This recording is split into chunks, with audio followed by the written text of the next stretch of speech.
ultimate guide to AQA GCSE English Language Paper 2 Question 4 will show you exactly what you need to do in order to get full marks.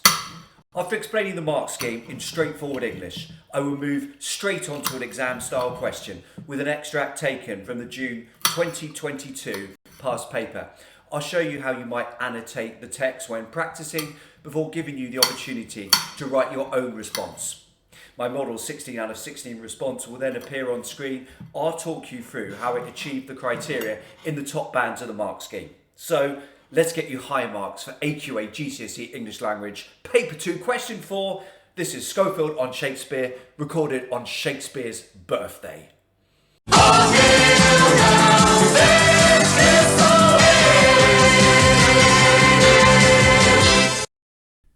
What does this mark scheme mean in plain English? God damn it.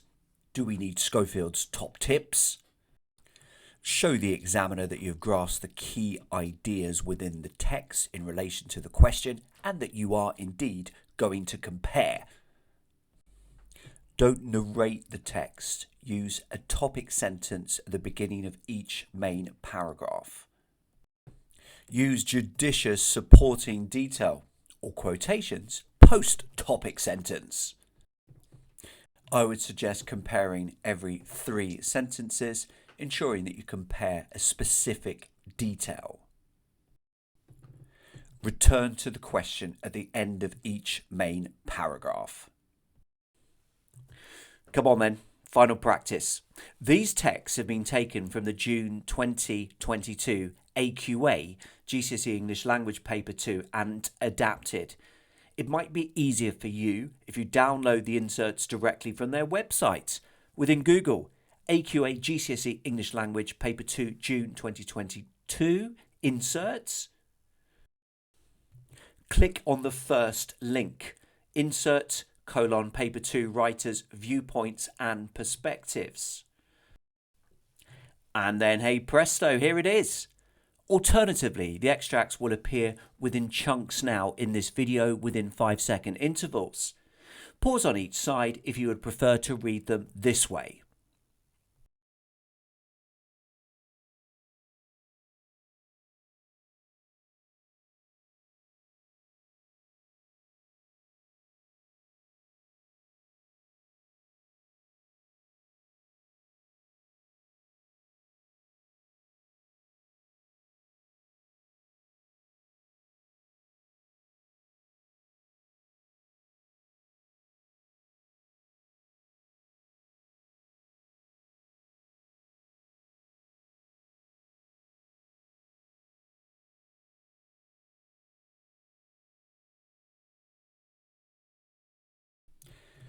Now for the question.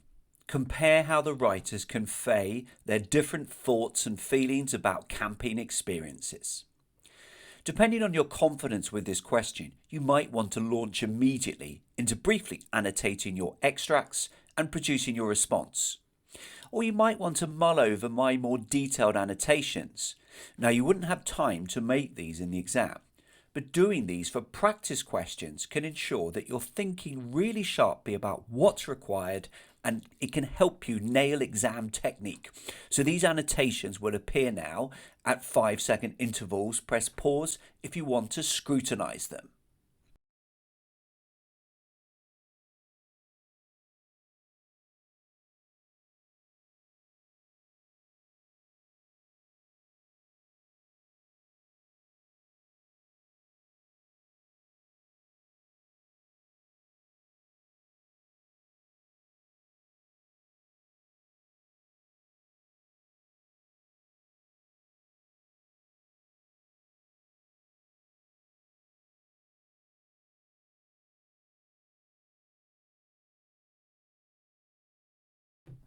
Anyway, chums, if you haven't written this response yet, now's the time. Remember Schofield's top tips.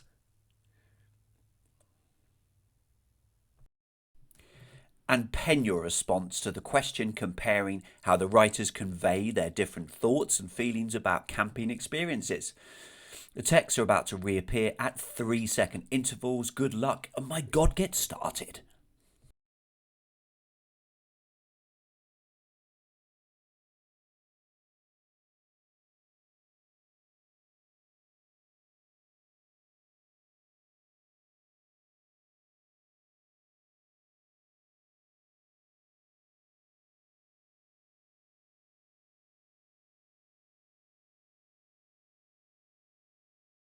How did you get on? I knew it. You produced a delicious comparative response, beautifully written and showing great insight into the camping experiences across the two texts. Text B is more serious in tone than text A in respect to camping experiences, whereas the latter is a nostalgic, humorous rant from an adult looking back on childhood camping trips to France. The former is a disillusioned piece about the catastrophic impact of human activity, including camping, upon the natural environment. Text A uses hyperbolic imagery to suggest that holidays, including camping holidays, can be extremely unpleasant. She writes that holidays were in the hands of malevolent forces, were assault courses of the mind and body.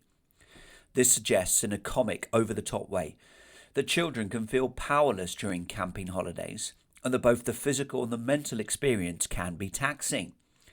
There is no such melodramatic imagery in text B, and indeed the return to primitive conditions is seen as a positive part of the camping experience. For some at least, people get closer to nature and closer to the beautiful babbling stream that flows close at hand. Indeed, both texts suggest that being close to nature whilst camping can be a positive experience. For instance, in text A, the writer refers to real contentment as he skims a stone across the surface of the lake, whilst the writer of text B describes the site chosen for camping as this paradise. That said, it is clear that the writer of text B objects far more strongly to the idea of camping than the writer of text A. He points out that the humans would need to destroy an area of land in order to camp there, and that the ultimate consequence will be despoiled woods, ugly stumps, and scorched bushes. It is clear that he feels that beautiful wild nature spots should be left unspoilt, and that humans should not self-indulgently chop down trees and ruinously make a mess just for a few nights camping. Both texts emphasize the detrimental impact of bad weather on a camping trip. In text A, the author writes, "The rain was slashing down, and the relentless battering against the tent canvas was loud and frightening."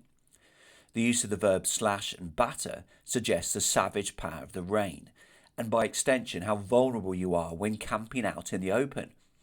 The campers in text B also feel miserable due to the rain, although they are less affected due to the fact that they're sleeping in a shelter made of wood rather than a tent. At night, the rain continues to soak down, the bedding is damp, and only a few can sleep. However, the campers in text B do not appear to be frightened in the same way as the family in text A, merely bored and listless as they struggle to sleep and the night wears on. Both texts point to the lack of personal space when camping, which can be a particular problem during inclement weather. In text A, the family have to sit huddled together, knees against their chests, and similarly in text B, the writer uses the metaphor of the world only being 10 feet square, thus suggesting a feeling of claustrophobic entrapment. However, text A ends with a reference to the writer feeling something deliciously spine-tingling about being trapped inside the tent, which suggests that she doesn't just feel a bit miserable, but also some excitement at being accosted by the natural elements and being unable to escape. There is no such excitement towards the end of text B, which chooses to focus on man wronging nature through the destructive act of camping. A short introduction is helpful as it can show the examiner A, you fully grasp the key ideas within the text, and B, that you will indeed be comparing, not doing one big chunk on one text followed by one big chunk on the other. Choose your quotations carefully. Make sure they are not unnecessarily long. It's so important that the comparisons are specific. In this piece, I include specific comparisons such as text B is more serious in tone than text A. Text A has melodramatic imagery about the unpleasantness of holidays. Text B doesn't. Both texts suggest that being close to nature while camping can be a positive experience. And the writer of text B objects to the destruction caused to the natural environment by humans who decide to camp.